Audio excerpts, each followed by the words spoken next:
दोस्तों एक सवाल, अगर आप एक वेब डेवलपर हो तो क्या आपको भी लीड कोड के प्रॉब्लम को सॉल्व करना मुश्किल लगता है?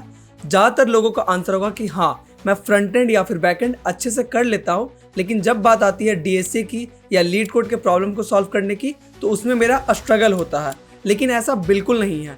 अगर आपने अच्छे से प्रैक्टिस कर रखा है या फिर अगर आपने अपने दिमाग को ट्रेन कर लिया तो आप भी अमेजॉन, फेसबुक या फिर किसी बड़े स्टार्टअप जैसे कि फोन पे या जोमेटो के इंटरव्यू लेवल के क्वेश्चन को टैकल कर सकते हैं। सो आज की प्रॉब्लम में हम बात करने वाले हैं कि वेब डेवलपर का स्ट्रगल डीएसए में क्यों होता है और उसे कैसे इम्प्रूव कर सकते हैं एक रोड मैप के थ्रू।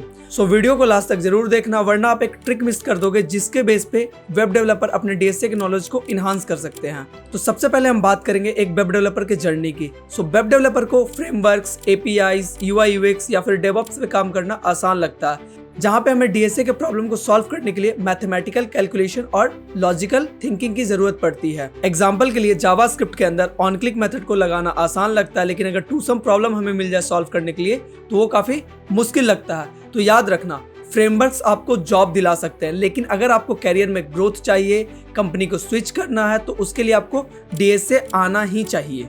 सो डीएसए के रिगार्डिंग सबसे बड़ा मिथ यही है कि लोगों को लगता है कि उन्हें अच्छे लेवल पे डीएसए आने के लिए 500 प्रॉब्लम सॉल्व करने की जरूरत है, लेकिन ऐसा बिल्कुल भी नहीं है।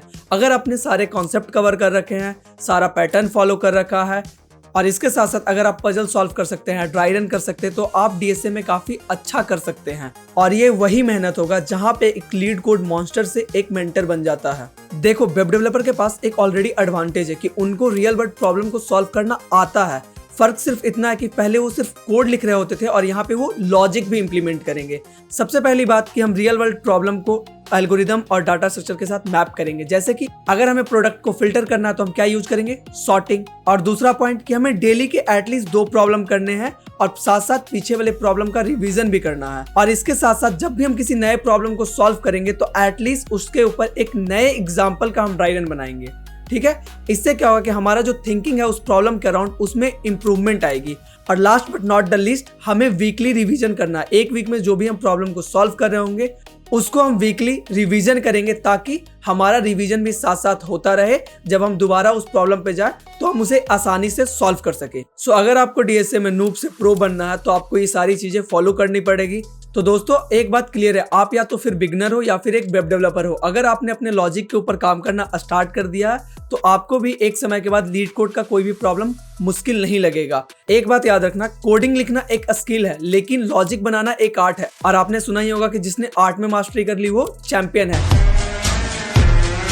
उसके लिए इंटरव्यू हो, प्रोजेक्ट हो, लीड कोड हो, कुछ भी मुश्किल नहीं लगेगा। अगर वीडियो पसंद आया हो तो वीडियो को लाइक कर देना, चैनल को सब्सक्राइब कर लेना और कमेंट करके बताना कि आपके लिए सबसे बड़ा स्ट्रगल क्या रहा है डीएसए में। और हाँ, ये वीडियो उस दोस्त के साथ भी शेयर करो जिसका स्ट्रगल अभी भी जारी है डीएसए में, ताकि वो इम्प्रूव हो सके। मिलते हैं अगले वीडियो में। Till then keep learning, keep shining. Thank you.